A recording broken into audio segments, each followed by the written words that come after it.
Des apparitions surprises de divers éléments qui descendront de l'hôtel de ville. Voilà les seules informations que l'on aura sur l'inauguration des Années Jouées, 17e du nom, car l'événement reste top secret. Ce que l'on sait, c'est que 150 artistes transformeront Jouer les Tours en un théâtre urbain durant 3 jours. Notamment la compagnie Cirque Hirsute qui nous fait une allégorie sur Don Quichotte en acrobatie. C'est un spectacle qui aura lieu dans la cour d'école Marie Curie. Il faut aller le voir. C'est fabuleux en acrobatie, c'est humoristique. On l'a pendant 2 jours. Ne manquez pas ce spectacle. Il y a la belle image aussi en musique.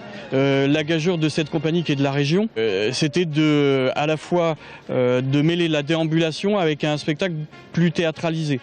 Et le rendu est magnifique.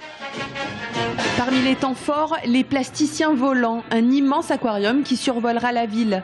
Un show aérien déambulatoire que le public avait découvert lors de l'ouverture des JO de Sotchi. Comme chaque année, l'aide à la création est de mise durant le festival. Exemple avec ce spectacle de la compagnie de l'Amarante. Au programme, une tragicomédie en 3 actes, dont l'un d'eux sera donné sur les terrasses de l'hôtel de ville.